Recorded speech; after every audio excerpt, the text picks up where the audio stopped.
A'udzubillahi minasyaitonirrajim. Bismillahirrahmanirrahim. Alhamdulillahirabbil alamin. Wassalatu wassalamu ala sayyidina Muhammadin asyrafil anbiya'i wal mursalin wa ala alihi wasahbihi ajma'in. Assalamualaikum warahmatullahi wabarakatuh. Ahlan wa sahlan wa marhaban bikum.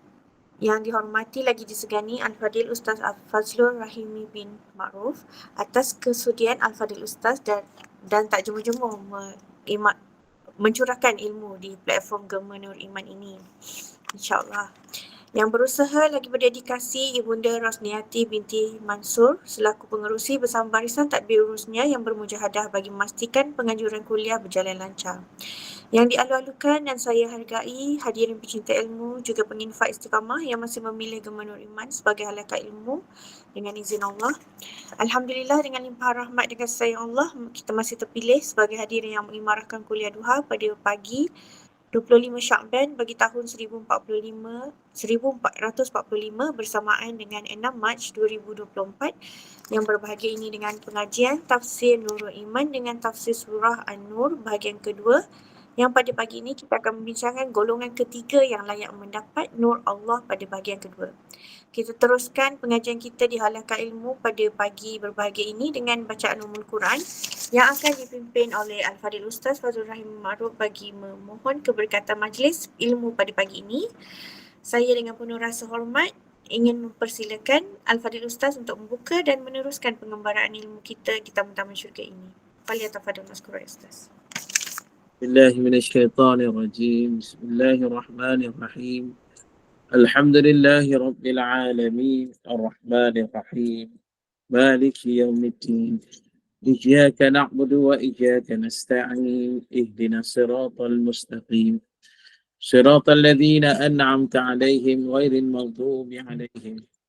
المغضوب عليهم ولا الضالين آمين. Bismillahirrahmanirrahim. Assalamualaikum warahmatullahi ta'ala wabarakatuh.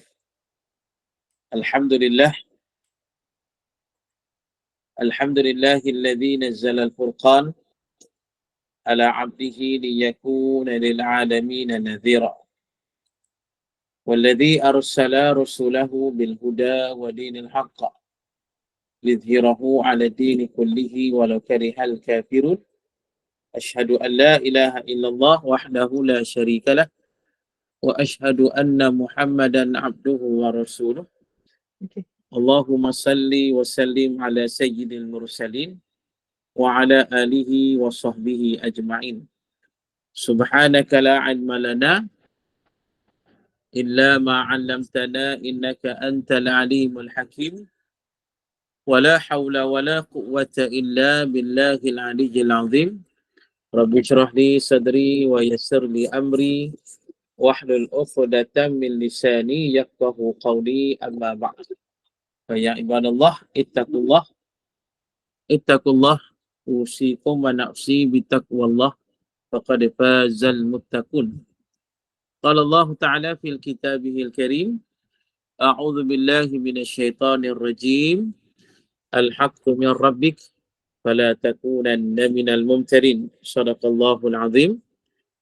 Wa qala Rasulullah sallallahu alaihi wasallam, ballighu anni walau ayah. Yang berbahagia Puan Moderator, yang berbahagia Puan Rosniati selaku Presiden Gema Nur Iman dan seluruh para AJK-nya, seterusnya para muslimin dan muslimat yang mudah-mudahan dirahmati oleh Allah Ta'ala. Alhamdulillah, kita bersyukur pada Allah.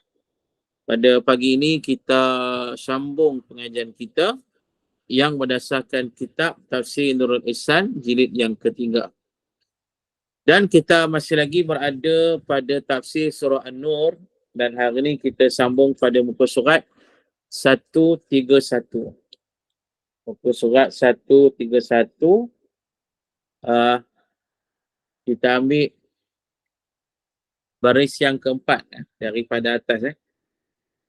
Kita ambil baris yang keempat daripada atas, muka surat 131. Kita ambil lah senang, kita ambil baris yang kedua lah. Ulang sikit yang lepas. Kita ambil baris yang kedua daripada atas. Kita ulang sikit pada ayat yang lepas. Baik, firman Allah Ta'ala, A'udzu billahi minasyaitonir rajim. Liyajziyahumullahu ahsanu ma 'amilu wa yazidahum min fadlih. Wallahu yarzuqu man yasha'u bighairi hisab. والذين كفروا أعمالهم كسراب بقيعة يحسبه الظمآن ماء حتى إذا جاءه لم يجده شيئا ووجد الله عنده tak jelas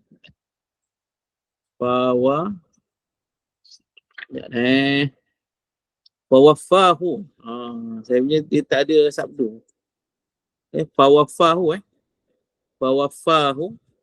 Fawaffahu hisabuhu. Wallahu sari'ul hisab. Baik, yang bermaksud liyajziyahumullahu ahsanu ma 'amilu, supaya membalas akan mereka itu oleh Allah akan sebaik-baik balasan barang yang mereka itu berbuat amal.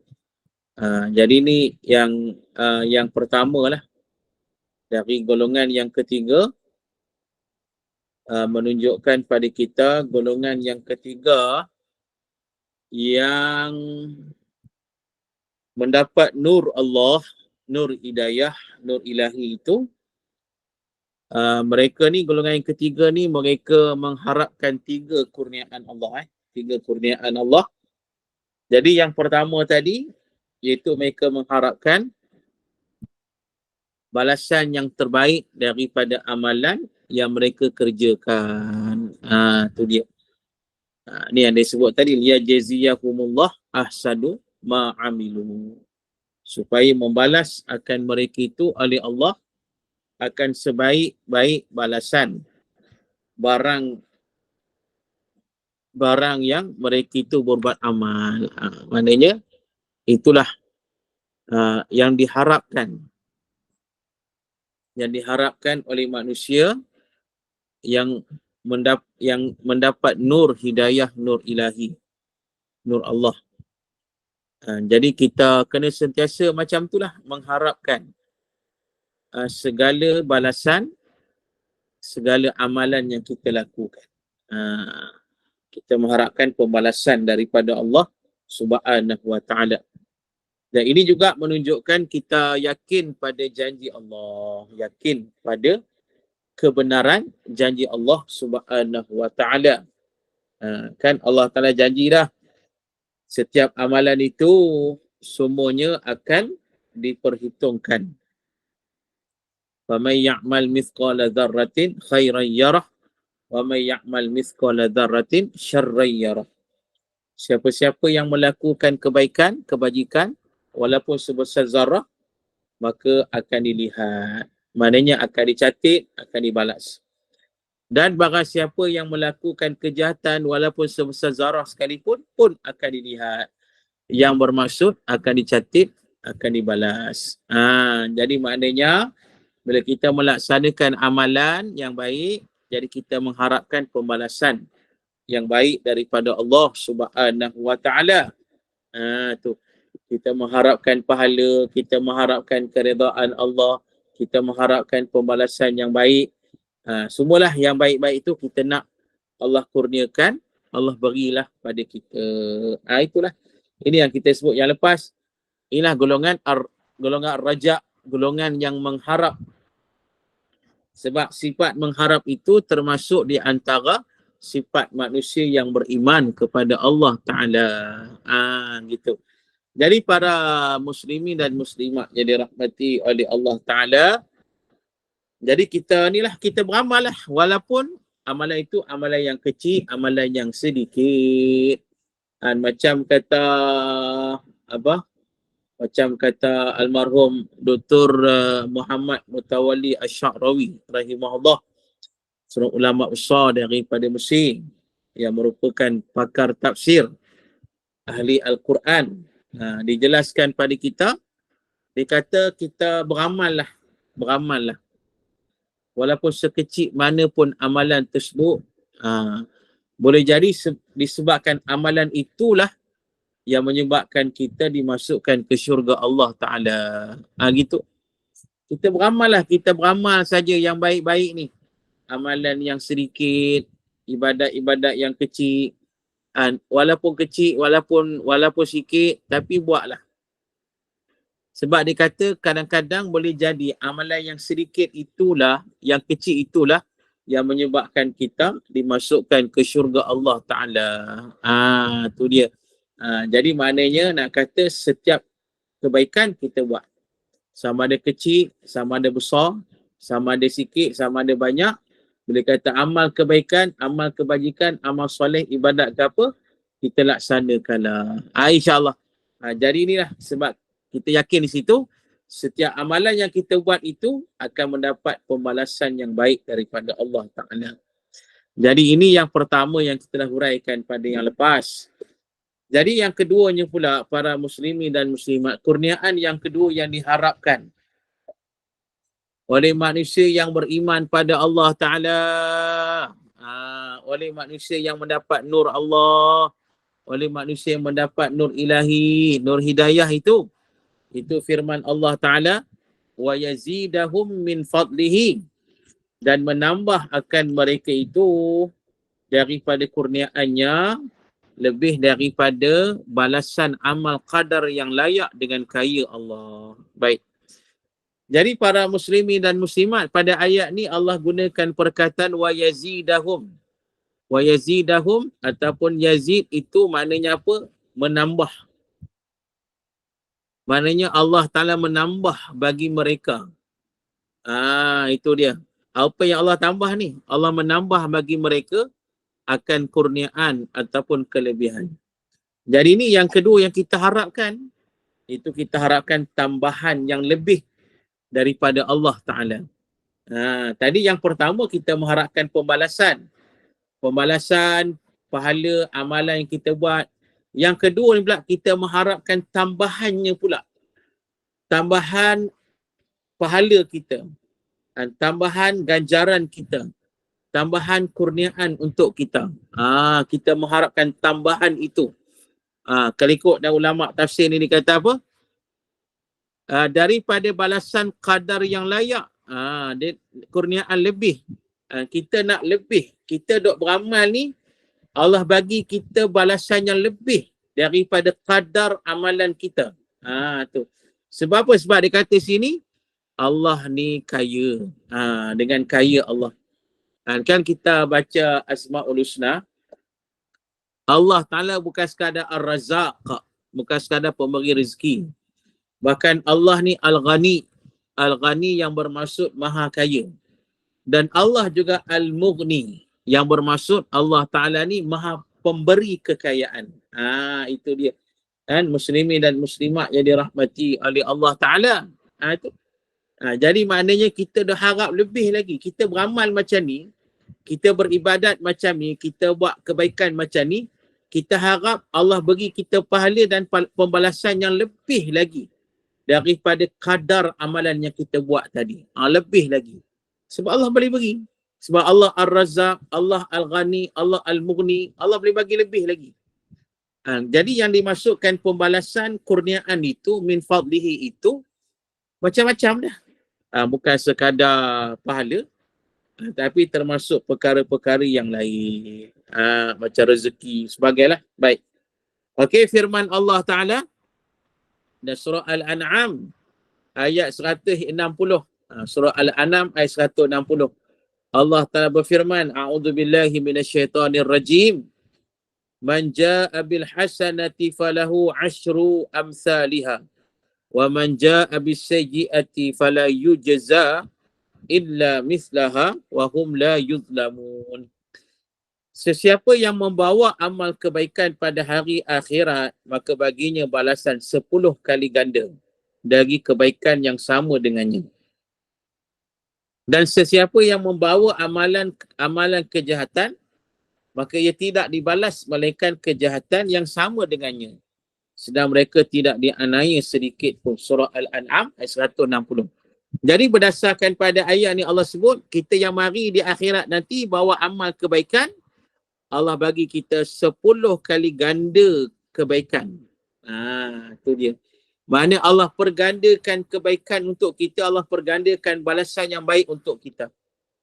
Tu janji Allah kepada mereka yang melaksanakan amal-amal kebaikan, amal yang soleh kerana Allah Ta'ala.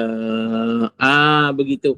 Muslimin dan muslimat jadi rahmati oleh Allah Ta'ala. Itu yang kita harapkan.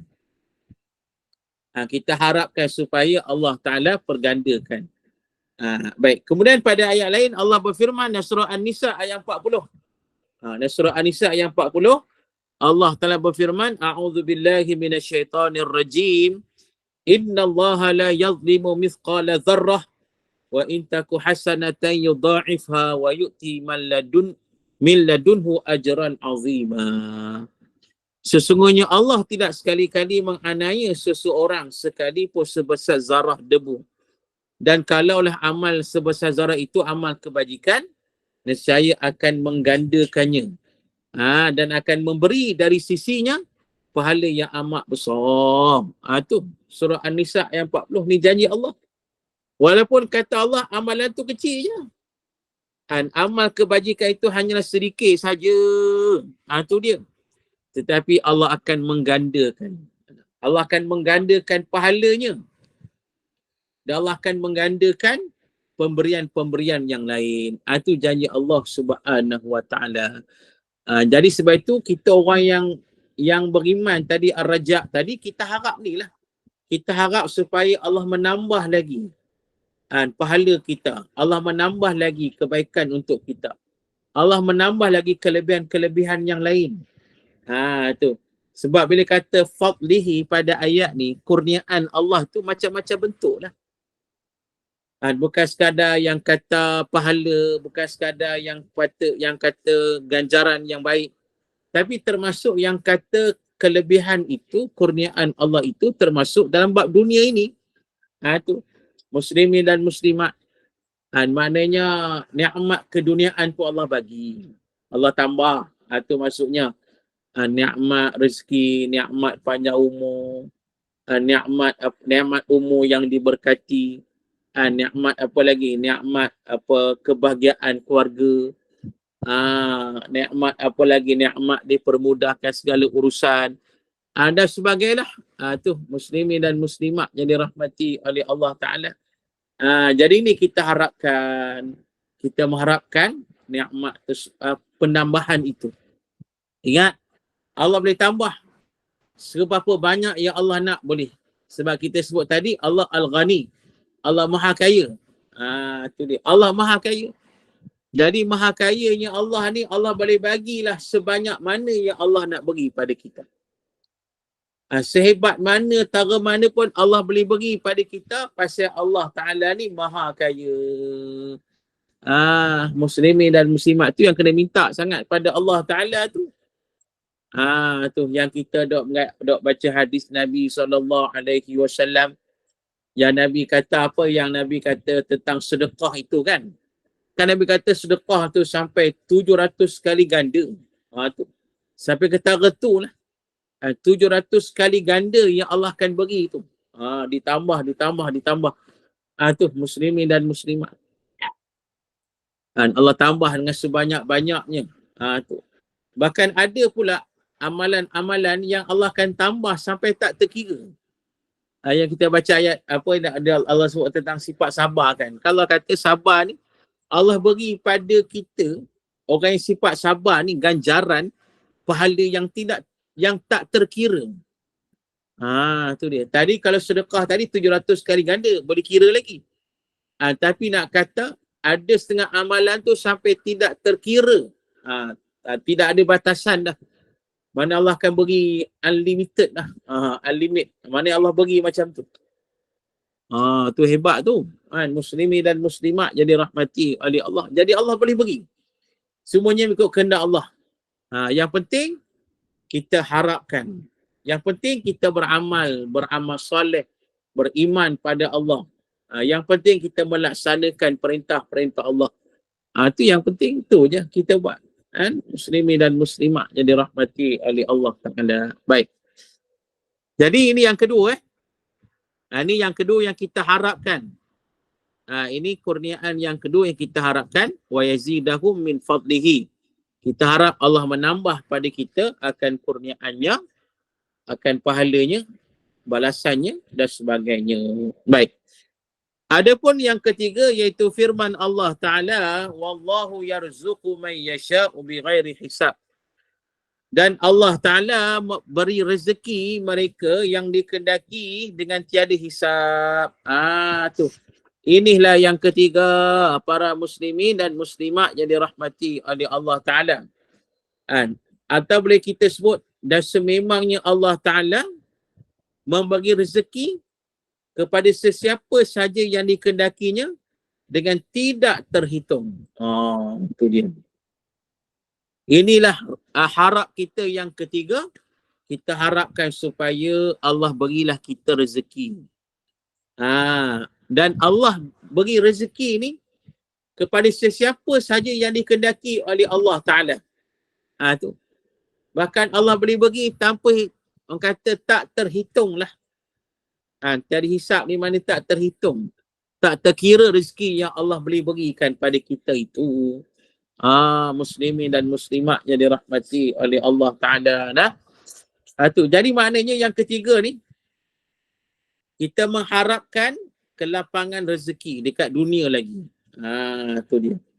Kita harapkan kelapangan rezeki. Rezeki yang luas, rezeki yang lapang. Kita harapkan. Muslimin dan muslimat yang dirahmati oleh Allah. Tu dia. Sebab nak kata apa, kadang-kadang kita rezeki kita ni ditambah kerana keberkatan. Maknanya kita nak rezeki kita berkat lah. Bila ada keberkatan itu, maka insya-Allah para muslimin dan muslimat, rezeki kita makin bertambah. Dan kadang-kadang kenapa rezeki kita jadi berkat? Kerana muslimin dan muslimat kita melaksanakan kebaikan sesama manusia. Di antaranya kita bersedekah, kita berinfak dan sebagainya. Muslimin dan muslimat ni pun kita faham dah, kita mengaji dah bab ni. Dan bila kita bersedekah, insya-Allah Allah bagi balik. Allah tambah balik rezeki kita. Allah tambah lagi nikmat kita. Sebagainya. Ini kata rezeki kita diberkati oleh Allah Ta'ala. Tu dia, muslimin dan muslimat. Jadi sebab itu pakat perbanyakkan sedekah lah kita ni. Sentiasa bersedekah. Lebih lagi nak masuk bulan Ramadan ni. Nak masuk bulan Ramadan, bertambah-tambah lagi lah kita bersedekah, berinfak kepada kebaikan, kepada mereka yang memerlukan dan sebagainya. Kan kita dengar ada hadis Nabi SAW yang kata sahabat-sahabat Nabi Muhammad SAW ni kata sahabat, seorang yang amat pemurah. Maka Nabi akan bertambah pemurah lagi, akan lebih hebat pemurah Nabi SAW bila saja masuk ke dalam bulan Ramadan. Itulah Nabi SAW. Nabi dah pemurah dah. Bila masuk bulan Ramadan, makin bertambah pemurah Nabi SAW. Itu yang penting tu, para muslimin dan muslimat, kita ikut yang Nabi tunjukkan pada kita. Nabi nak ajar kita tu yakin tu, bila kita sedekah, insya-Allah rezeki kita jadi berkat. Jadi berkat rezeki ni, makin bertambah rezeki kita, makin luas rezeki kita, makin lapang rezeki kita. InsyaAllah. Tu kena yakin situ tu. Muslimin dan sebab. Kalau nak cuba nak tahu, rezeki kita ni dilapangkan, diluaskan, marilah bersedekah pada saya. Tu. Berimpaklah pada saya. InsyaAllah. Itu nak kata, nak praktik terus kan. Kita mengaji praktik terus. Baru betul. Itu muslimin dan muslimat yang dirahmati oleh Allah Ta'ala. Baik. Jadi itu nak kata. Jadi ini yang ketiga, mengharapkan. Dan ulama menjelaskan pada kita, kadang-kadang ada rezeki yang dia datang tanpa kita usaha. Ada juga. Kan? Bila kita sebut pasal rezeki ni, sebab Allah sebutkan ayat ni. Allah kata Allah beri rezeki kepada siapa yang dikehendaki oleh Allah tanpa hitung. Tidak terhitung. Jadi maknanya ulama kata berdasarkan ayat ni dan ayat-ayat yang lain, maknanya ada manusia dengan kehendak Allah, Allah bagi rezeki padanya tanpa diusaha pun. Tu. Macam kita dengar kisah yang terkenal lah, kisah antara Imam Malik dan Imam Asy-Syafi'i. Tu. Kan Imam Asy-Syafi'i ni mengaji dengan Imam Malik. Imam Asy-Syafi'i rahimahullah, dia hafal ni kitab Muwatta' Imam Malik. Kita hadis yang besar tu Imam Malik tu dia hafal habis Imam Asy-Syafi'i ni. Jadi Imam Asy-Syafi'i ni mengaji anak murid kepada Imam Malik. Jadi pernah sekali dua orang ni, guru dan anak murid ni berkhilaf. Berkhilaf lah, berbeza pandangan. Anak murid pun lama besar kan, Imam Syafi'i rahimahullah. Jadi muslimin dan muslimat yang kata Imam Malik, dia kata rezeki akan mencari kita. Tu. Imam Malik kata rezeki mencari kita. Adapun Imam Asy-Syafi'i kata, dia kata tak, rezeki kita kena cari. Tu Imam Asy-Syafi'i kata, Imam Malik kata rezeki akan cari kita. Imam Asy-Syafi'i kata tak, rezeki kita kena cari rezeki. Kena kerja sebagainya. Baru betul. Jadi mereka ni tak sepakat lah dalam bab rezeki ni. Imam Malik kata rezeki cari kita, Imam Syafi'i kata kita cari rezeki. Macam tu. Jadi satu hari ni para muslimin dan muslimat, Imam Asy-Syafi'i rahimahullah ta'ala kira pergi satu kawasan mungkin pasar ke apa. Tiba-tiba ada orang minta tolong ke dia. Dia masa tu dia budak orang muda lah. Kan? Orang nampak orang muda ni minta tolonglah pada Imam Asy-Syafi'i buat kerja sikit dekat pasar tu. Tolong orang ni meniaga sebagai angkat barang gitulah kot. Jadi para muslimin dan muslimat lepas selesai buat kerja, orang tu bagilah upah, bagi makanan kepada Imam Asy-Syafi'i rahimahullahu ta'ala. Bagi makanan tu. Kalau kita hari ni, kalau kita buat kerja dengan orang bagi makanan, viral kita ni. Boleh bagi makanan, orang nak duit, dia bagi makanan, apa barang. Begitu tak? Tapi nak kata, pada masa itu, Imam Asy-Syafi'i rahimahullah buat kerja, tolong sebagainya, dia bagi makanan. Bila dapat makanan, Imam Asy-Syafi'i pun balik jumpa tok guru dia, Imam Malik rahimahullah. Bila saja dia bawa balik pada tok guru dia bagikan separuh makanan tu pada tok guru dia, pada Imam Malik. Tengok nah. Dia ingat kat tok guru dia tu. Dapat makanan, dia kongsi makanan dengan tok guru dia. Gitulah. Kita ada buat macam tu tak? Tu muslimin dan muslimat. Hari ni makan apa? Dah breakfast. Makan apa hari ni? Tu. Semua malu nak jawab. Ke puasa ke? Roti kaya. Roti Ustaz. Roti gardenia makan. Roti gardenia kaya. Tak. Mak dong pisau Ustaz sebungkus. Kocak kari. Lepas tu bahulu pengantin besar orang bagi makan. Kongsi dengan tok guru. Jadi baik, muslim tak apa. Muslimin dan muslimat yang dirahmati oleh Allah, jadi dikongsi dengan Imam Malik.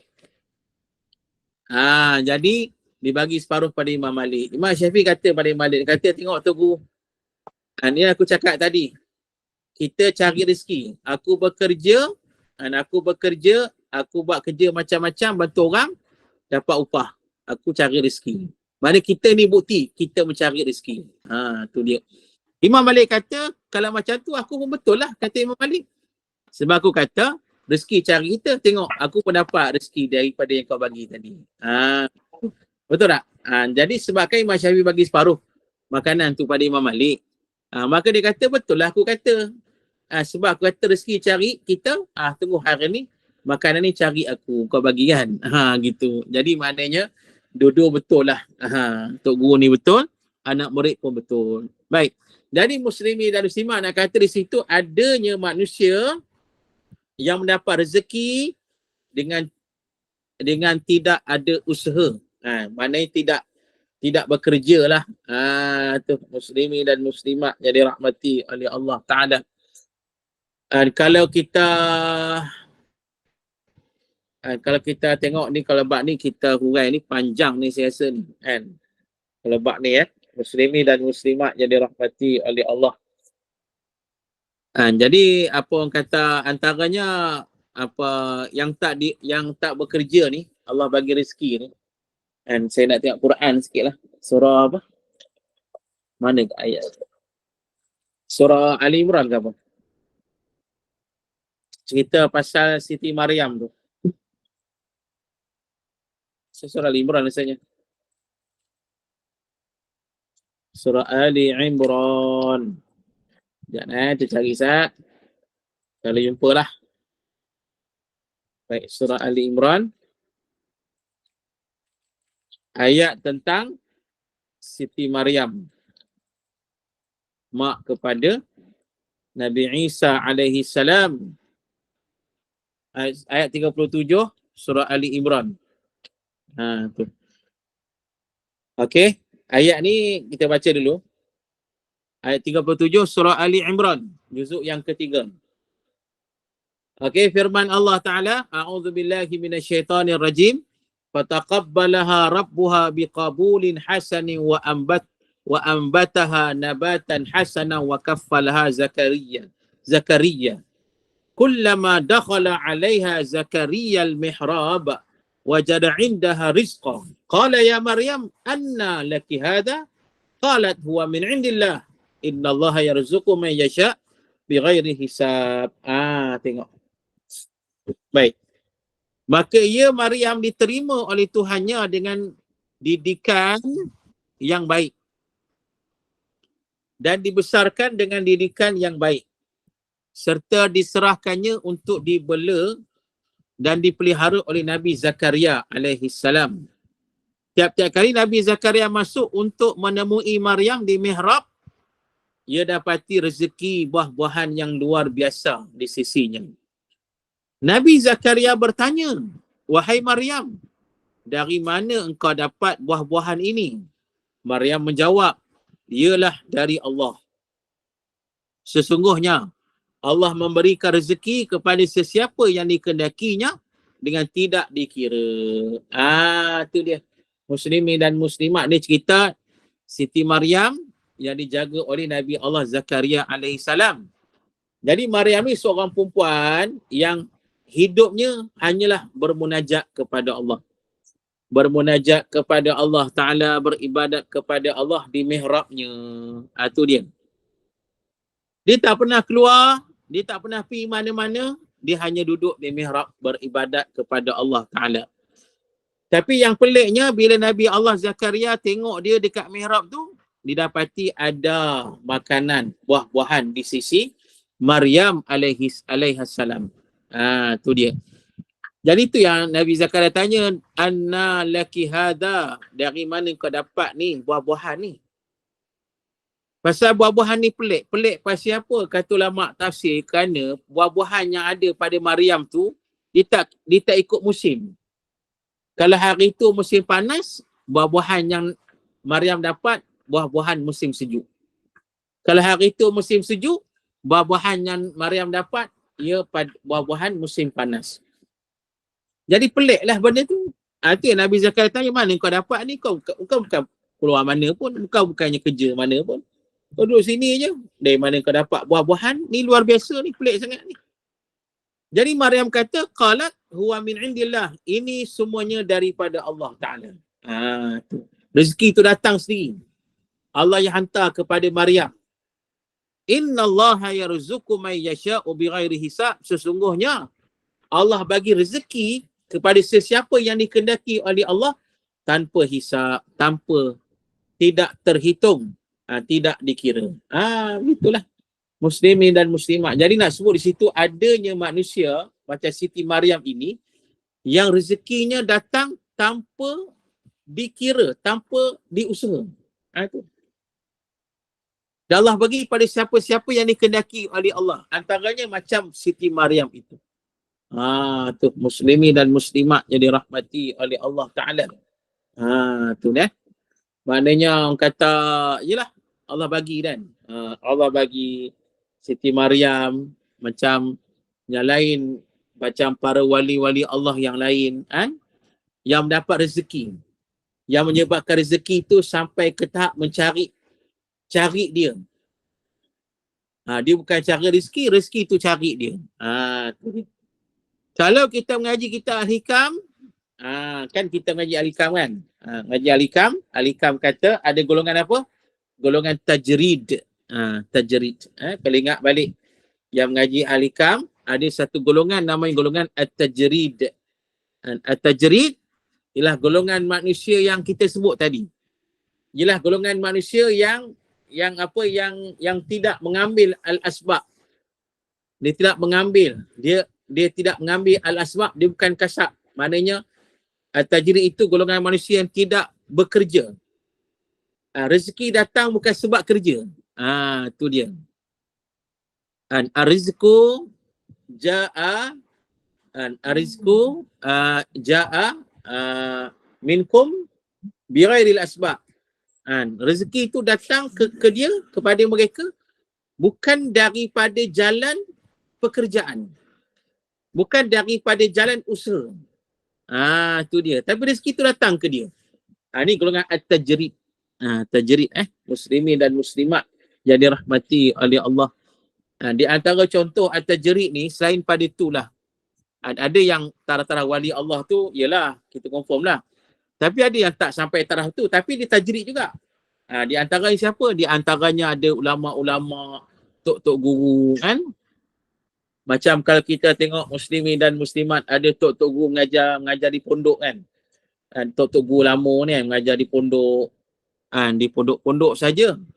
Bila mereka mengajar di pondok ni, mengajar kitab dekat pondok mereka ni, anak murid datang ramai ni, mereka ni tak charge pun yuran. Yuran tak ada. Yuran tak ada. Tapi nak kata kehidupan tok guru tu baik je. Okey je. Kadang-kadang tu nampak lebih mewah daripada kita, tok guru tu. Padahal tok guru tu tak ada charge yuran pun. Tu. Tapi rezeki dia datang, Masya Allah. Macam-macam bentuk mari rezeki ke dia. Itu salah satu contoh. Sebab kita punya martabat kita ni al-asbab. Kita ni kena bekerja. Jadi kalau kita nak dapat rezeki yang banyak, kita buka sekolah. Contoh, buka sekolah, kita cah yuran. Dari situ kita akan dapat hasil dia. Itu al-asbab. Ataupun kita kerja, dapat gaji. Itu al-asbab. Kita berniaga, dapat untung. Itu al-asbab. Tu muslimin dan muslimat. Tapi macam tok guru tadi, dia tak fikir pun yang tu. Dia tak cah yuran sebagainya. Tapi rezeki tu ada. Itu at-tajrid. Ni muslimin dan muslimat yang dirahmati oleh Allah Ta'ala. Tu hebatlah. Golongan at-tajrid. Golongan yang Allah bagi rezeki padanya. Rezeki cari ke dia. Macam kata Syekh Sa'id Hawa rahimahullah, golongan at-tajrid ni termasuklah orang yang sepenuh masa berdakwah. Sepenuh masa yang mana mereka ni berjihad fi sabilillah. Tu dia. Mereka berjihad fi sabilillah. Mana ada kerja lain?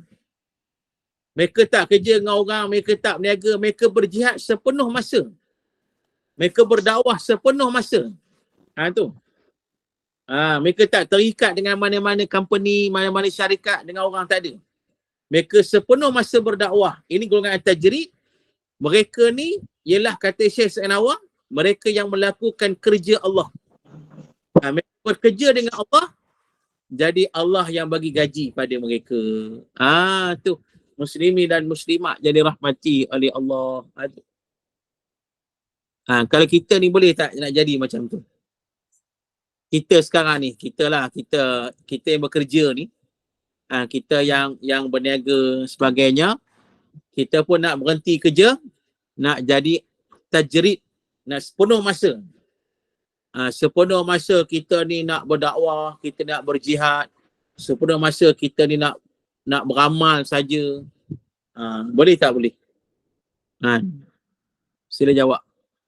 Boleh tak boleh? Bukan level tu lagi Ustaz, nak declare diri. Jauh sangat.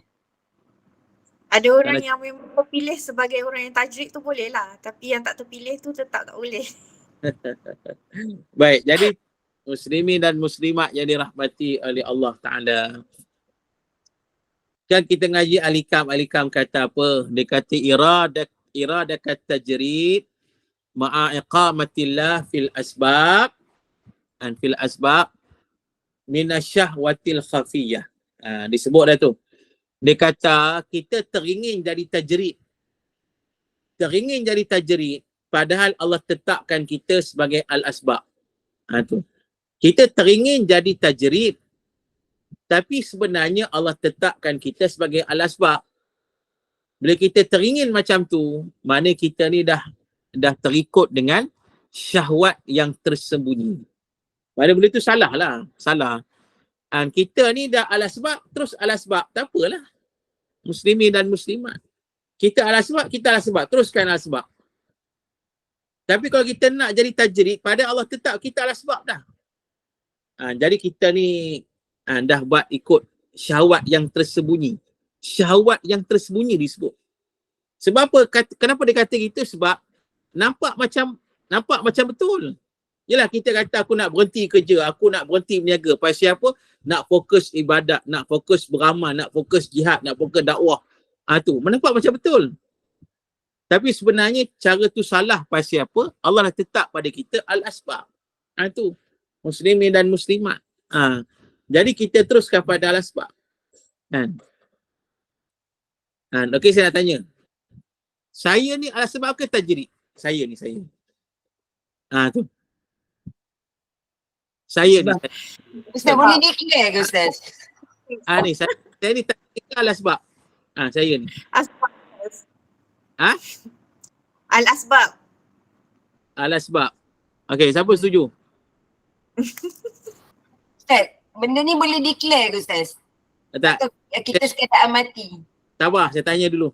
Okay, Jawab saya dulu. Kalau ikut dari pandangan saya, sebab Okay. Ustaz tak ada company, tak terikat dengan majikan, berjalan dengan dakwah 24 jam insyaAllah. Pada saya, nak letak level tajrid tu saya takut. Tapi memang Ustaz berjalan dengan kerja Allah. Mudah-mudahan dengan rezeki yang datang yang Ustaz tak letakkan peruntukan apa-apa tu, mudah-mudahan termasuk dalam golongan tajrid. Okey. Kalau gemuk nerima tak bayar saya saman. Yang tu tak, yang tu asbab. Ada ada tu. Tiba-tiba Yang tu asbab. dia tak nak bayar saya barrel. Yang tu maknanya Ustaz nakkan some amount, tak berjalan dengan apa simply berjalan tu tak boleh, tak masuk geng tajrid. Jadi muslimin dan muslimat yang dirahmati oleh Allah. Tu. Jadi antara al-asbab atau tajrid. Kira sebab memang ada orang yang Allah dah tetapkan di tajrid. Dan tajrid ni tak semestinya kita sebut tadi sampai level wali. Tak semesti. Tu. Dia tak semesti sampai ke level sampai jadi ulama besar macam Tok Guru tadi. Tak semesti. Tapi memang ada orang yang Allah tetap macam tu dah. Sebab tu kata Athaillah tadi, dia kata iradakal asbab ma'iqamatillah fi tajrid inhitata minal himmatil aliyah. Dia kata apa? Dia kata kalau kita teringin kepada al-asbab, padahal Allah tetapkan kita ni pada tajrid dah. Tu. Kita dah teringin, tiba-tiba kita teringin pada al-asbab, kita nak bekerja lah pula. Aku nak kerja dengan orang lah. Tu, aku nak berhentilah dakwah ni. Nak berhenti berdakwah, nak berhenti berjihad semua, aku nak kerja dengan orang. Aku nak kerja dengan orang padahal kata ulama, Allah tetapkan kita ni pada peringkat tajrid. Maknanya dia kata inhitata, kita dah menolak. Kita dah menolak daripada martabat yang tinggi. Tu dia. Mana kita jadi down balik. Tu muslimin dan muslimat yang dirahmati oleh Allah Taala. Dia nak kata saya ni asbab ke tajrid, pandai-pandailah jawab sendiri. Saya pun tak tahu. Baik, muslimin dan muslimat.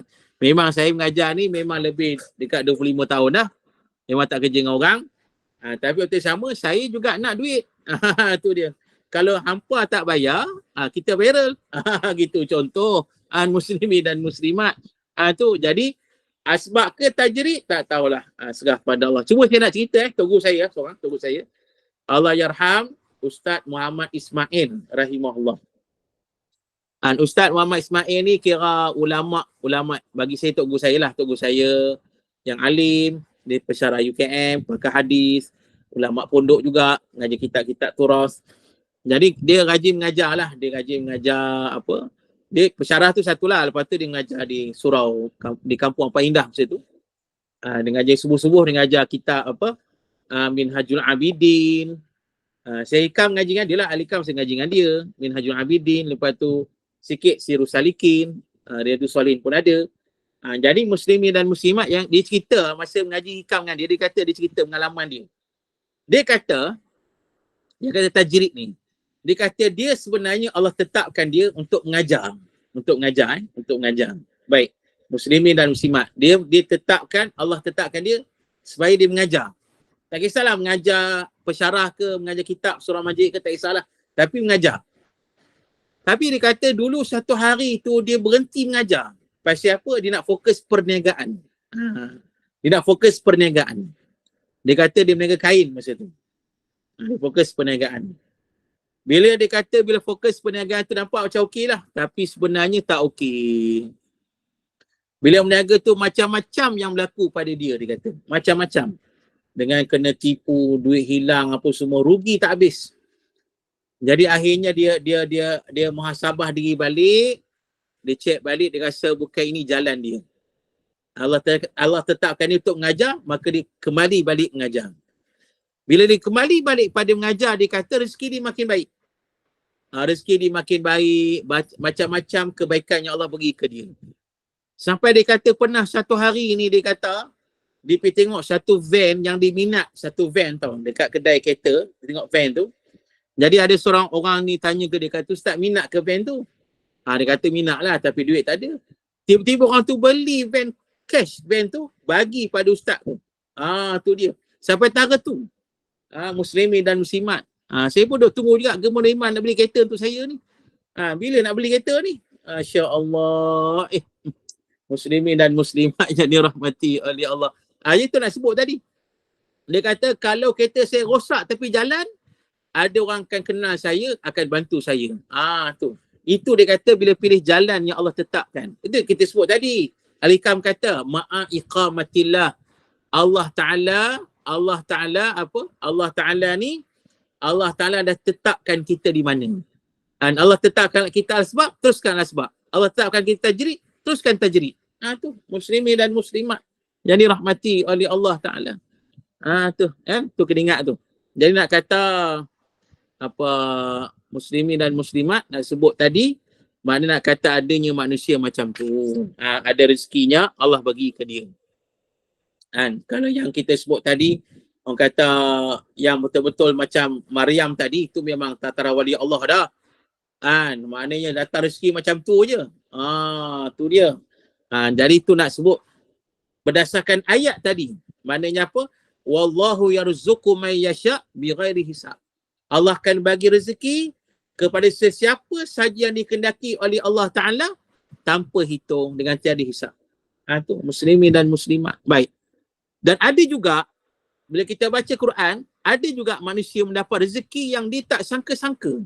Tu dia. Muslimin dan muslimat.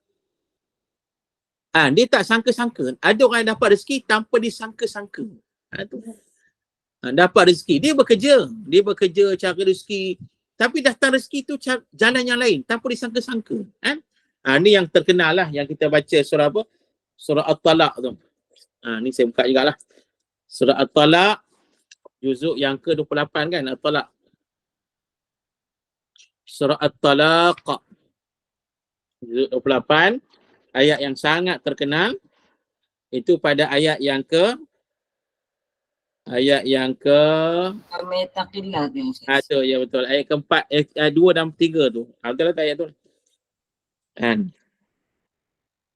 Yang kita ambil wa may yattaqillah yaj'al lahu makhraja wa yarzuqhu min haitsu la yahtasib. Tengok.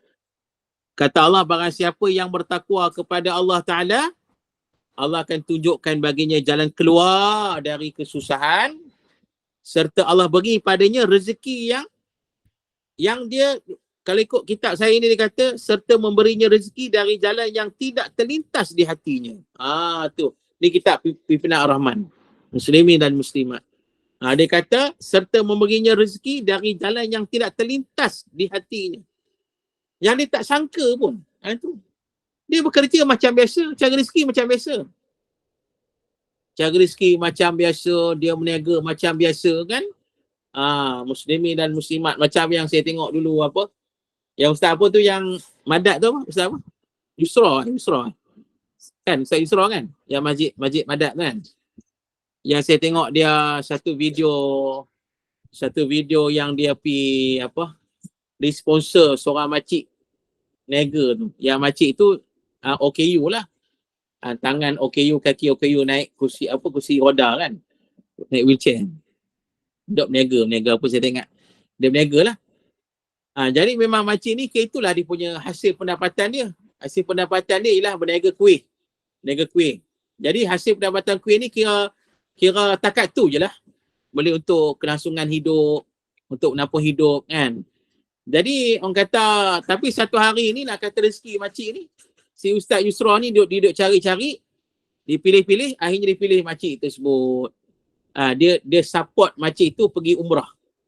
Tu dia. Dan makcik ni memang tak sangka langsung. Dia tak menjangka perkara tu akan jadi ke dia. Sebab dia rasa bagi dia rezeki dia takat ni je. Pendapatan dia takat ni je. Nak pergi lebih-lebih duit tak ada. Nak pergi jalan tak ada. Nak pergi umrah tak ada. Tak cukup duit. Sebab rezekinya hanya cukup-cukup saja selama ini. Tapi nak kata rezeki tu datang tanpa disangka. Yang tak terlintas daripada hatinya. Yang datang daripada jalan yang dia tak sangka. Tiba-tiba datang ustaz tu bagi dia sponsor pergi umrah. Dia pun terkejut, dia sangat bersyukurlah pada Allah Ta'ala. Itu contoh muslimin dan muslimat. Jadi kata Allah pada ayat surah At-Talaq ni, syaratnya kita jadi manusia yang bertakwa pada Allah. Maknanya kita bekerja, jadilah seorang pekerja yang bertakwa. Kita berniaga, jadilah ahli perniagaan yang bertakwa. Maka insya-Allah lah akan dapat kelebihan yang dijanjikan oleh Allah Ta'ala ini. Tu dia. Dan selain daripada itu, para muslimin dan muslimat yang dirahmati oleh Allah, itulah dalam hadis Nabi SAW, riwayat Imam Abu Daud.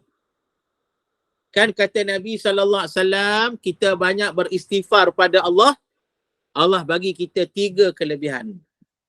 Kelebihan yang pertama kata Nabi, Allah, kalau kita sedih, Allah akan gembirakan kita.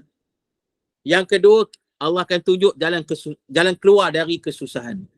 Dan yang ketiga, mendapat rezeki yang kita tak sangka. Itu. Bila kita banyak beristighfar kepada Allah Ta'ala, muslimin dan muslimat jadi rahmati oleh Allah. Itu kelebihan tu. Bila kita banyak beristighfar kepada Allah Ta'ala. Jadi kena banyak istighfar lah. Muslimin dan muslimat yang dirahmati oleh Allah. Banyakkan beristighfar pada Allah, insya-Allah dosa kita diampunkan. Allah bagilah kelebihan tadi. Kita sedih, akan hilang kesedihan kita. Kita jadi rasa macam susah. Allah tunjuk jalan keluar dari kesusahan. Tu dia. Lepas tu datang pula rezeki yang kita tak sangka, yang kita tak jangka pun. Tu. Ini nak kata Allahu yarzuqu man yasha' bighairi hisab. Allah boleh bagi rezeki kepada sesiapa saja yang dikehendaki oleh Allah tanpa hisab. Tu muslimin dan muslimat yang dirahmati oleh Allah Ta'ala. Dia kena ingatlah rezeki itu bukan sekadar makan minum, bukan sekadar duit kan.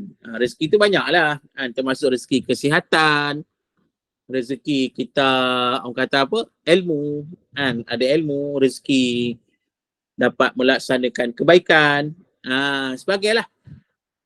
Muslimin dan muslimat, nama ada rezeki kelapangan hati, betul lah tu semua. Itu yang kita nak tu semualah. Sambil-sambil tu waktu yang sama berdoa lah pada Allah kan. Berdoa tu kena minta pada Allah kan. Antaranya wa wasi' arzaqana, dan ya Allah luaskanlah rezeki kami. Minta pada Allah Ta'ala. Allah boleh beri. Kita sebut tadi Allah ni Al-Mughni, Allah yang maha memberikan kekayaan. Tak ada masalah pun bagi Allah. Allah nak bagi kaya tara mana Allah boleh bagilah. Tak ada masalah tu. Jadi kita usaha, kita jadi yang Allah sebut tadi, bertakwa sebagainya, banyakkan istighfar sebagainya, kekalkan iman kita, usaha dan banyakkan doa, insya-Allah. Tiba saat datanglah rezeki tu. Datanglah rezeki yang baik untuk kita muslimin dan muslimat yang dirahmati oleh Allah Ta'ala. Baik. Okey. Setakat ada persoalan, dipersilakan. Assalamualaikum Ustaz. Salam. Ya. Saya ada satu kawan dia Ustaz, so saya tanya pada Ustaz. Ya. Dia kata dia ada bagi macam duit lah, sponsor untuk seseorang untuk pergi umrah tu Ustaz. Okay. Lepas tu tiba-tiba orang yang dibagi tu cakap dengan dia tak dapat pergi umrah, tapi dia kata dia terpaksa bayar hutang dia yang dia nak kena dibawa ke mahkamah sebab dia tak bayar hutang kan. Jadi dia minta maaf dengan orang tu lah. Dia kata dia kena bayar hutang tu sebab hutang tu lagi afdal, dia tak nak pergi mahkamah lah. Macam mana niat orang yang memberi itu Ustaz? Orang yang memberi itu tetap dapat pahala yang besar. Pahala dia tetap dapat sebab niat dia memang untuk, yang pertama, memang untuk dia nak support orang itu pergi umrah. Apa yang berlaku lepas pada itu bukan hal dia dah. Tu dia. Jadi dia dapat pahala. Kalau pula dia tahu tadi, orang tu bayar hutang sebab nak selamat daripada mahkamah sebagainya, bila dengar macam tu, dia pun kata tak apalah, aku halal je lah.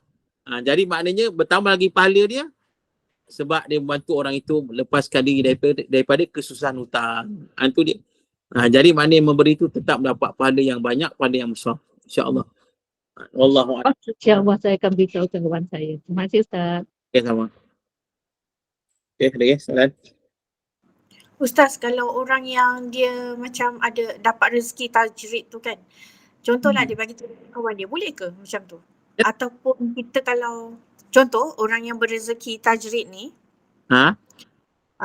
dia beritahu kepada orang, dia zahirkan kepada orang, boleh ke? Ataupun dia sepatutnya tahu sendiri dan diam je macam tu? Dia sebenarnya kita je dah, benda tu tak payah beritahu pun. Dah kita pun tak tahu kita di mana sebenarnya. Kita pun tak tahu kan. Jadi muslimin dan muslimat, cuma kalau kita terasa kita tahu bila kita pilih jalan tu macam mana. Kita pilih macam mana. Kalau aku pilih jalan ni, lain jadi. Aku pilih jalan tu, okey. Okey ni Allah tetapkan. Gitu je. Tak payah cerita dengan orang lah. Jangan kita viral masuk Facebook, masuk TikTok, cerita live, kata aku ni geng tajrid. Tak payah cerita benda tu. Sebab itu semuanya dia dalam ilmu Allah belaka. Jadi kita ni, kita yakin rezeki Allah akan bagi. Pada siapa saya yang Allah kendaki. Itu je. Wallahu a'lam. Ustaz, ada satu keadaan yang macam kadang-kadang kita melakukan usaha tu, kita kerja lah, kita melakukan satu-satu usaha tu, tapi kalau kita duduk di rumah dan bekerja dari rumah je pun hasil dia sama je. Maksudnya mengelirukan juga. Kita kerja keluar, kita perlu berpenat-penat, tapi sama je hasil dia. Maksudnya kita dapat lebih kelebihan kalau kita bekerja dari rumah. Sampai macam tu tahap dia. Jadi macam kita nampak kelebihan daripada kita tidak kerja dengan orang tu lebih banyak sebenarnya yang kita dapat. Kita punya dari ibadah kita terjaga, daripada sudut kita boleh melakukan lebih banyak kebaikan, dapat khidmat kepada keluarga, macam tu kan. Jadi kadang-kadang benda ni macam buat saya berfikir juga. Jadinya sebenarnya adakah saya perlu keluar ataupun saya duduk di rumah je kerja dari rumah? Macam itulah persoalan dia. Jadi itulah maknanya macam mana pun itu yang Allah tetapkan untuk kita. Tapi kita tetap termasuk dalam al-asbab, golongan yang mencari rezeki. Jadi maknanya dalam soal itu pun dibagi-bagilah mana satu kita. Kita ni kena bekerja dengan orang ke, bekerja sendiri ke, tu. Jadi maknanya macam tadi jugalah. Hanya kita yang tahu benda tu. Kita yang tahu. Sebab tu kita seorang Islam dan kita nak buat pilihan macam tu, kita kena istikharah. Istikharah minta pada Allah petunjuk sebagainya macam mana. Adakah aku nak bekerja dengan orang terus ataupun aku ni buat kerja sendiri. Minta pada Allah. InsyaAllah. Jadi bila Allah bagi petunjuk, ikutlah jalan itu. Tu dia. Muslimin dan sebagainya. Jadi kalau kita tak nak istikharah pun tak apa. Kita yakin. Aku yakin lah bila aku dah check balik, aku muhasabah dia, aku yakin aku buat kerja online ni lagi baiklah untuk aku. Lagi baiklah, dapat ada masa dengan family, ada masa untuk beribadat sunat, dan ada masa menuntut ilmu, rezeki pun masuk kan. Kita pulang. Kalau kita rasa yang tu okey jalan terus. InsyaAllah. Sebab ada orang yang Allah tetapkan dalam al-asbab ni ada orang yang Allah tetapkan, dia cara rezeki memang cara berniaga. Tu dia. Bukan kerja dengan orang. Dan ada pula orang yang Allah tetapkan rezeki dia cara bekerja dengan orang. Berniaga tak boleh. Tu kalau dia berhenti kerja, berniaga dia tak jadi. Dia kena kerja balik. Macam tu. Jadi itu terpulang pada kita sendiri. Kita yang pilih macam mana, kita cek sendiri macam mana, bagaimana yang baik mana untuk kita, dan yang baik kita istikharahkan juga, insya-Allah. Wallahu a'lam. Assalamualaikum Ustaz. Assalamualaikum warahmatullahi. Tanyalah satu Ustaz. Macam ni, saya ada kawan. Lepas tu kawan saya, dia kata dia tak cukup duit nak berniaga. Dia pinjam 300. Lepas tu dah hampir 3 tahun dah. Lepas tu baru dia ganti 100.5. Lepas tu dia kata, dan tadi pun halal aja lah dia kata. Tapi saya tak ada nak mengatakan halal sedangkan saya bertunggal Ustaz kan. Lepas tu dia kata halal aja lah. Lepas langsung dia blok telefon. Macam mana tu Ustaz? Itu apa, dia berdosa lah. Dia berdosa pasal dia tak bayar hutang kita. Kita ada hak untuk minta hutang kita. Itu hak kita. Dah minta, nanti dulu Ustaz dia cakap. Maknanya perbuatan itu dia berdosa. Kita tak ada apa. Kita dianiaya lah macam tu. Kita dalam keadaan orang kita hari ni bila nak pinjam duit, dia bukan main bercakap, bukan main merayu. Betul Ustaz. Nak pinjam duit. Bila dah bagi, dah okey semua, minta balik, macam-macam dia punya alasan dia mengelak sana sini. Ni perangai manusia yang tak elok lah. Susah Ustaz, betul. Daripada ada suami dia masa ada tu dia minjam, lepas tu suami dia meninggal waktu COVID. Sampai sekarang dia tak nak ganti. Dia bagi 100.5. Lepas 100.5 halal dia kata. Lepas tu tengok nombor telefon dah blok. Dia tak boleh. Macam tu perbuatan dia memang salah. Memang salah. Melainkan dia cakap dengan kak, dia kata apa? Dia kata dia merayu ke, minta tolonglah saya ni susah, sebagainya. Kalau boleh minta tolong halalkan. Kalau cakap macam tu, bincang baik-baik macam tu, tak apa. Kalau kak kata okey, saya halalkan, tak apa. Tapi kalau dia yang kata macam tu, halal je lah. Itu tak boleh. Itu kan hak dia. Dia buat kesalahan tu. Sedangkan saya bertunggal, dia ada kereta. Saya ni motor pun tak ada Ustaz. Saya fikir kan, saya anak-anak bagi belanja tu Ustaz kan. Jadi maknanya itu memang kesalahan dia lah. Dia buat salah. Maknanya dia menganiaya orang tu. Jadi kak, bila kak dianiaya macam tu, berdoa lah. Sebab Nabi dah kata doa orang yang dianiaya tidak ada hijab. Doa orang yang dianiaya sangat dikabulkan oleh Allah Ta'ala. Berdoa lah. InsyaAllah Allah akan tolong kak, insyaAllah. Habis ada satu lagi Ustaz mesti. Ada hamba Allah tu ialah kawan lah. Dia tumpang semayang dalam bilik saya. Saya ni ketika semayang. Ketika semayang tu ada gelang emas. Gelang emas tu masa saya kecil-kecil lah dulu. Semua mak satu kan daripada kecil-kecil jaga anak sepupu dia. Sepupu bapak saya tu belikan anting-anting. Jadi disatukan jadilah besar satu Ustaz. Lepas dalam kita semayang, saya nak tahu dalam lipat kain, takut hilang, takut sepuan nak cari. Saya tu tikar semayang. Saya ambil tikar semayang tu, benda tu jatuh, saya terdengar. Lepas tu dia berborak dengan saya. Saya pun dah jadi lupa apa yang jatuh. Saya pun keluar, dia pun semayang. Saya mesti ingat, bila saya dah ingat tu, saya dah buat baca Yasin dekat budak tahfiz, baru ingatlah benda tu kan. Tapi kan saya memang baik dengan dia. Saya sayang dengan dia Ustaz. Hilang barang tu Ustaz. Apa? Hilang? Tak ada. Barang tu hilang? Jatuh. Memang hilang tu lah. Dia hilang terus, tak ada lagi. Habis dia telefon saya cakap, dia pun cakap, bila masa hilang? Saya cakap lah, masa musim durian, masa kau datang yang nampak semayang. Dia terdiam. Lepas tu saya dah buat solat ajat, solat ajat dengan apa?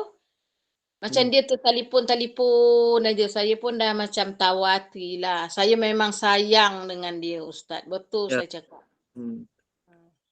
Baik. Jadi aku akan nak tanya apa ni? Nak tanya tu. Habis tu akak dah harga barang tu sekarang 9,000 Ustaz. Dan tu Tadi macam terkilan lah Ustaz kan. dia macam ni lah Kak. Itu ini yang kita baca dululah dalam surah An-Nur tu. Yang kisah Sayyidina Abu Bakar As-Siddiq radhiyallahu anhu. Kan yang dia sangat terasa hatilah. Dia dua orang Ustaz, seorang tengah nak pakai telekung, yang seorang ambil air semayang. Yang mana satu tu tak tahu. Yalah. Tapi memang dalam ketika semayang saya perasan benda tu jatuh. Ya. Jadi itulah memang orang kata memang Kak kena berdoa je lah. Nak buat macam mana berdoa lah kepada Allah. Minta pertolongan daripada Allah. InsyaAllah saya dengar satu radio dalam kereta. Dan kereta ni ada dia macam DJ ni kira DJ ni dia suruh call lah. Cakap pasal pengalaman ke apa, saya tak pastilah. Lepas tu ada seorang perempuan ni call. Perempuan ni kata apa? Perempuan ni kata saya kena tipu duit dalam 25,000 macam tu lah dia kata kan. Dia kata memang saya down sangat-sangat. Saya jatuh sangat-sangat, dia kata down sangat-sangat. Jadi saya pergi dekat pejabat, dia kata pergi kat office, saya duk melaluah lah dekat pejabat kan. Kata saya ni kena tipu sebagainya. Jadi ada seorang kakak ni dia kata dik, akak tak boleh buat apa. Dia cerita macam ni kat akak tak boleh buat apa. Sekarang ni adik merayu kat Allah. Minta kat Allah. Tu. Jadi budak ni yang call ni dia kata saya pun teringat. Dia pun sembahyang kan, minta pada Allah. Dia kata betul-betul pada masa itu saya dengan Allah je, dia kata. Saya memang menangisnya, saya betul-betul pada Allah saja. Dan dia kata apa yang dia tak sangka, dia kata esok lusa tu tiba-tiba orang tu bayar balik, dia kata. Orang yang tipu tu bayar balik. Tu dengan izin Allah lah. Jadi makna sebut tadi, muslimin dan muslimat, memang saya sebut tadi, kita telah dianiaya. Kita memang dianiaya. Jadi kita berdoalah pada Allah.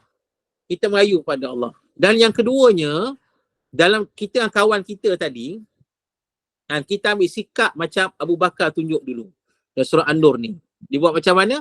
Wal ya'fu wal yasfahu. Dia maafkan dan berlapang dada. Itu dia. Walaupun benda tu sakit, perit hati kita, sebab dia kawan baik kita, dia macam ada khianat pada kita sedih. Tapi kita maafkan dia kan, kita berlapang dada. Dan waktu yang sama kita berdoa sebab kita dianiaya. Itu dia. Jadi insya-Allah Allah akan tolong kita dan Allah akan bagi keampunan yang besar pada kita insya-Allah. Itu di antaranya lah Kak. Okey. Wallahu alam. Insya-Allah. Okey. Muslimin dan muslimat. Terima kasih Ustaz. Sama. Kawan baik yang sebenar tu Ustaz. Saya pun tak sangka lah. Memang tak sangka betul-betul. Ditikam, orang kata ditikam belakang lah orang kata kan. Tapi sekarang saya hantar mesej, telefon, saya tak angkat lah. Saya dah macam dah tahu hati lah kan. Tahu lah hati yang saya sayang. Saya ni tak ramai adik-beradik Ustaz. 4 orang lagi saya Ustaz. Yalah. Nak numpang kasih lah kan. InsyaAllah nanti Allah permudahkan segala urusan Kak kan, Allah akan bagi ganti yang lebih baik nanti insyaAllah insyaAllah. Jangan bimbang lah. Yang penting kita kuatkan pergantungan kita pada Allah. Okay, insyaAllah. Okay. InsyaAllah kita cukup sekadar itu. Jadi hari ni kuliah kita yang terakhir lah. Sebelum kita masuk Ramadan. Jadi Ramadan nanti tak ada kuliah kan. Jadi kita sambung lepas raya lah kuliah dengan kitab kita insyaAllah. Cumanya kata apa ada ni munajat Munajat sahur Ustaz. So saya bangun lah. Ya, 4 pagi Ustaz kena bangun. Nanti kita bangunkan tu Ustaz. Kita tak bangun. Kita bagi wake up call macam dekat hotel. Sebelum sahur tu hari-hari ke? Mustajab sahur tu hari-hari ke? Ya, hari-hari. Setiap pagi pukul 4 sampai 5. Sampai 5 pagi. Benda Ustaz belum bagi tajuk. Itulah. Saya pun tak nak bagi tajuk apa tak. Memang confused tak tahu apa tak tahu nak bagi apa kan. Sebab dah tiap-tiap hari ada kan. Mesti Ustaz lain buat banyak tajuk dah kan. Saya tak payah tajuk lah kot. Kan, Menajak sahur bersama Ustaz Fazrul yalah. Ma'ruf. Ada satu tarikh lah, insyaAllah. Nanti kita jumpa lah masa menajak sahur nanti, insyaAllah. Jadi kita cukup sekali itu. Jadi saya serahlah pada ni. Sebab saya ni kita ada banyak pondok. Pondok hari ni dia pasang tile. Jadi tu yang tangguh pengajian tu. Pondok Ramadan dia terus. Dia kuliah macam biasa. Jadi insyaAllah saya serah boleh lah kepada pengurusi majlis. Alhamdulillah, kuliah duha kita pada pagi ini Allah berikan kelancaran dan penuh dengan pengisian yang pastinya kita harapkan dapat menambahkan keimanan dan ketakwaan kita. Seterusnya menjadikan kita seorang hamba yang sebenar hamba yang bersyukur dan tunduk kepada Allah Azza wa Jalla. InsyaAllah. Jazakallahu khairan kathiran. Saya ucapkan buat Al-Fadil Ustaz Fazlul Rahimi yang telah mencurahkan ilmu dan memberi pencerahan perkongsian dan meraihkan persoalan jemaah-jemaah pecinta ilmu Gemenur Iman. Semoga kita semua beroleh kefahaman ilmu anugerah Allah lalu memantapkan pengetahuan kita dan pengamalan kita dalam kehidupan seharian. Jazakumullahu khairan buat penginfak istiqamah dan yang menyumbang bagi membolehkan pengajian kuliah kita berjalan lancar, dan tak dilupakan jemaah pencinta ilmu yang tak jemu-jemu mengimarahkan halaqah ilmu di Gemenur Iman ini. Semoga Allah kurniakan kelancaran rezeki yang melimpah serta urusan yang mudah bagi sekalian hadirin pilihan Allah sekalian. Tak pernah dilupakan dan dekat di hati pengurusi Gemenur Iman Ibunda Hajar Rosniati Mansur dan barisan takbir urus Gemenur Iman yang menjadi asbab penganjuran kuliah-kuliah online dan juga ulang siar kuliah di YouTube sebagai wadah ulang kaji jemaah sekalian. Sesungguhnya mujahadah kalian hanya Allah sahaja yang selayak membalasnya. Didoakan semoga Allah memberikan dan kurniakan rezeki yang melimpah dan barakah serta dipermudah segala urusan kalian. Saya mengharapkan kita semua terpilih bagi mengimarahkan kuliah asal 5.30 petang nanti dengan sebuah tahsin dan kuliah berkitab Al-Jalalain bersama dengan Ustaz Al-Fadil Ustaz Abdullah Umar bin Muhammad Saleh. Di kesempatan ini saya nak mewawarkan program Ihya Ramadan kita, forum di ambang Ramadan bersama dengan dua orang panelis iaitu Ustaz Major Muhammad Naim dan juga Ustaz Al-Fadil Ustaz Abdul Hadi Johari, dan dengan moderatornya Ustaz Al-Fadil Ustaz Mahmud bin Mastam. Jadi untuk kita semua untuk sama-sama mengimarahkan forum tersebut pada 9 hari.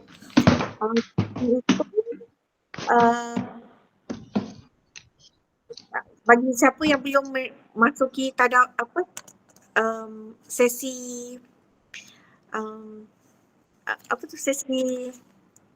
bagi sesiapa yang ingin memasuki sesi bertadarus dengan Gemenur Iman, dijemput untuk masuk ke dalam kumpulan dan boleh berhubung dengan Puan Azrina dan Puan Amira dan juga Bonda Nur Kia. Akhir kata dari saya, itu saja program yang ada sebelum Ramadan ini, termasuklah dengan yang Ustaz cakap tadi yang munajat sahur tu. Saya menjemput semua kita untuk hadir dan untuk mengimarahkan program-program yang dianjurkan oleh Gemenur Iman, kerana program-program ini dianjurkan untuk kita semua mengimarahkan dan untuk menambahkan lagi kita punya untuk menambahkan lagi kita punya pengamalan yang baik pada bulan Ramadan ini, insyaAllah. Dan dengan itu saya moderator bertugas pada hari ini ingin mohon maaf atas khilaf dan kelemahan dalam sepanjang saya mengacarakan dan juga sepanjang kita mengadakan kuliah-kuliah bersama di Gemenur Iman ini. Dia agak ni sikit sebab hari ni macam antara hari yang terakhir kan untuk kita punya kuliah. Jadi untuk kita menutup dan mohon kebarokahan majlis ni, saya ingin mempersilakan Ustaz sekali lagi untuk memimpin bacaan tasbih kafarah bagi menutup majlis kita pada pagi ni. Dan dengan itu saya persilakan Ustaz, insyaAllah. Subhanakallah wa bihamdika asyhadu an la ilaha illa anta astaghfiruka wa atubu ilaik. Bismillahirrahmanirrahim. Al-'asri innal insana lafi khusr illa alladhina amanu wa 'amilus solihat wa tawassaw bil haqqi wa tawassaw bis sabr. A'udzu billahi minasyaitonir rajim. Bismillahirrahmanirrahim. Alhamdulillahi rabbil alamin wassalatu wassalamu ala asyrafil anbiya'i wal mursalin wa ala alihi wa sahbihi ajma'in. Radina billahi rabba wa bil islami dina wa bi Muhammadin nabiyyan wa rasula. Allahumma aghnina bil ilmi wa zayyinna bil ilmi wa akrimna bit taqwa wa jammilna bil afiyah. Allahumma inna na'udzubika min zawali ni'matik wa tahawuli afiyatik wa fujaati nuqmatik wa jami'i sakhatik. Allahumma inna na'udzubika min al-barasi wal junun wal judama min sayyi'il asqam. Allahumma inna na'udzubika min jahdil bala wa darki syaqa wa su'il qada wa syamatatil a'da. Allahumma inna nas'aluka ilman nafi'a wa rizqan tayyiba wa amalan mutaqabbala. Allahumma barik lana fi Sya'ban wa ballighna Ramadan ya Allah, wa ballighna Ramadan ya Rahman, wa ballighna Ramadan ya Rahim. Allahumma sallimna li Ramadan wa sallim Ramadan lana wa tasallamhu minna mutaqabbala walhamdulillahi rabbil alamin. Siru ala barakatillah. Assalamualaikum warahmatullahi wabarakatuh.